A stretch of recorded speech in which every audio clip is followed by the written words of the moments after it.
우리는 이스라엘의 첫 번째 왕인 사울에 대해서 함께 나눴습니다.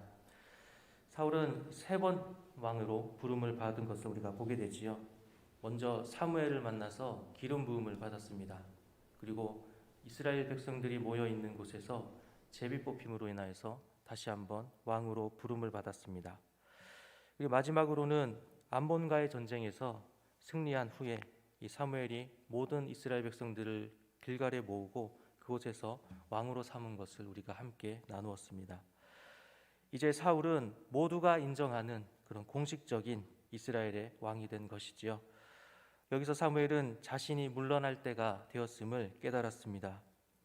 이스라엘의 마지막 사사였던 사무엘은 이 스스로 자신이 사사 시대가 끝났음을, 또 이제는 새로운 왕의 시대가 되었음을 선포해야 했습니다. 그래서 오늘 본문에서 많은 사람들 앞에 서 있는 사무엘의 모습을 우리가 보게 되는 것이지요. 3절에 말씀합니다. 내가 여기 있나니 여호와 앞과 그의 기름 부음을 받은 자 앞에서 내게 대하여 증언하라. 내가 누구의 소를 빼앗았느냐, 누구의 나귀를 빼앗았느냐, 누구를 속였느냐, 누구를 압제하였느냐, 내 눈을 흐리게 하는 뇌물을 누구의 손에서 받았느냐, 그리하였으면 내가 그것을 너희에게 갚으리라 하니 라고 말합니다. 무엇을 이야기하는 겁니까? 자신이 이스라엘의 사사로 있으면서 이스라엘 백성들을 다스리는 가운데에 이 부정적인 모습이, 부정한 모습이 있었는지를 이야기하는 것이지요. 이에 대해서 이스라엘 백성들은 없었다라고 이야기합니다. 이 마지막 사사로서 이스라엘을 이끌어가는 사사로서 마지막 모습인 지금 이 자리에서 이러한 말을 한다라는 것은 쉬운 일은 아니었을 겁니다. 하지만 이렇게 많은 백성들 앞에 자신의 어떤 행적에 대해서 묻는 것은 그만큼 자신이 있었다라는 것이지요. 빼앗고 속이고 또 압제하고 뇌물을 받는 이러한 모습은 당시 주변의 나라의 왕들의 보편적인 모습이었습니다. 부당한 일이지만 한편으로는 왕이기 때문에 가능한 일이기도 하지요. 이렇게 왕이 세워지면 이런 불합리한 이런 일들이 있을 것을 알고 있음에도 불구하고 이스라엘 백성들은 스스로 이러한 길을 가겠다라고 이야기하는 것을 우리가 보게 됩니다. 어리석다라는 생각을 하게 되지만 사실은 이 죄의 길을 가서는 안 된다라는 것을 우리가 너무나 잘 알고 있으면서도 또 죄의 길로 반복해서 가게 되는 우리와 모습과도 비슷한 것을 결국은 보게 됩니다. 결국은 우리와 같은 그러한 모습이라는 것이죠. 어쨌든 이러한 부정한 모습에 대해서 사무엘은 자신은 그렇게 하지 않았다라는 것을 자신 있게 이스라엘 백성들 앞에 이야기하는 것을 보게 됩니다. 내가 그렇게 하지 않았다라는 것을 오늘 이스라엘 백성들에게 너희가 증언하라라고 말하고 있습니다. 사무엘은 증언할 때에 먼저 여호와 하나님 앞에서 증언하라고 말합니다.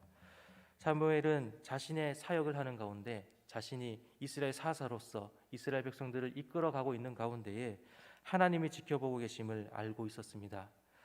그냥 아는 것으로 그치지 않고 그 앞에 하나님 앞에서 실수와 잘못을 하지 않기 위해서 애쓰고 노력해 왔습니다.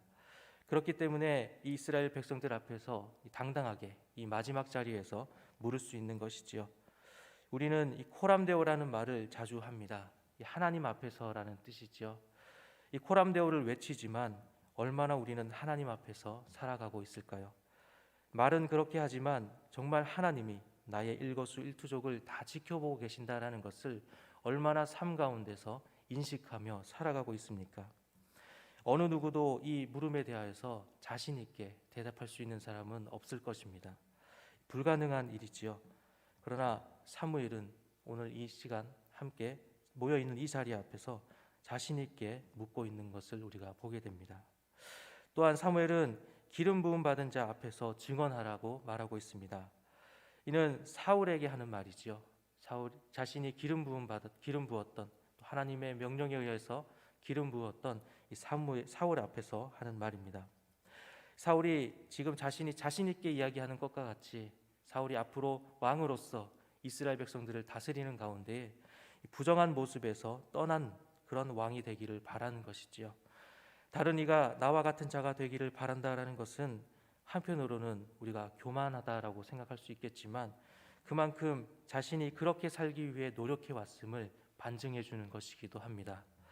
이 사무엘의 물음에 이스라엘 백성들은 한 목소리로 이야기합니다. 4절 말씀에 그들이 이르되 당신이 우리를 속이지 아니하였고 압제하지 아니하였고 누구의 손에서든지 아무것도 빼앗은 것이 없나이다 라고 이스라엘 백성들이 대답합니다. 사무엘은 실제로 그렇게 살아왔기 때문에 이스라엘 백성들이 증언해 줄 수 있었습니다.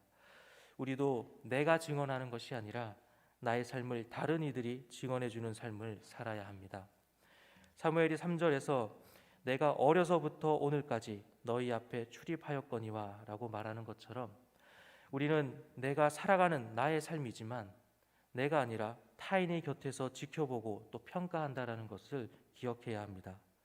그 평가는 내가 이 땅에서 살아가는 동안 계속됩니다. 사무엘이 어린 나이부터 이 성전에 살면서 엘리로부터 훈련을 받고 또 하나님의 선지자로서 지금 이 노년에 이르기까지 하나님 앞에서 또 이스라엘 백성들 앞에서 사사의 역할을 해왔던 것을 우리가 보게 됩니다. 사무엘은 이렇게 어려서부터 또 노년에까지 많은 이들 앞에 그 삶이 보여지고 있는 것이었다라는 것이죠. 그러나 사무엘만이 아니라 우리의 삶도 역시 마찬가지입니다. 나이가 어리고 또 많고를 떠나서 우리는 모두가 함께 살아가는 이 공동체 또 이 세상 가운데에서 많은 이들 앞에 우리의 모습들이 보여지고 있다라는 것입니다. 사무엘은 이 백성들의 증언에 대해서 하나님과 사울이 증인임을 말하고 있습니다. 5절 말씀에서 사무엘이 백성에게 이르되 너희가 내 손에서 아무것도 찾아낸 것이 없음을 여호와께서 너희에게 대하여 증언하시며 그의 기름 부음을 받은 자도 오늘 증언하느니라 하니 그들이 이르되 그가 증언하시나이다 하니라 라고 말합니다. 사람들이 증언해 주는 것도 중요하지만 무엇보다도 가장 중요한 것은 하나님이 나를 어떻게 보시고 또 나를 어떻게 증언해 주시는가 하는 것입니다. 우리는 매일을 하나님 앞에서 살아가고 있습니까? 주님께서는 지금 나의 모습을 보며 어떻게 증언해 주시겠습니까? 사무엘과 같이 세상의 왕들의 모습이 아니라 세상의 그 가운데서 당연했던 모습이 아니라 하나님 앞에서 또 많은 사람들, 하나님의 백성들 앞에서 우리의 모습이 어떠해야 하는지를 생각해 보는 시간이 되기를 원합니다. 우리가 오늘 말씀을 통해 주님 앞에서 부끄럽지 않은 삶을 위해 노력하며 나아가는 우리 모두가 되기를 소망합니다. 기도하시겠습니다.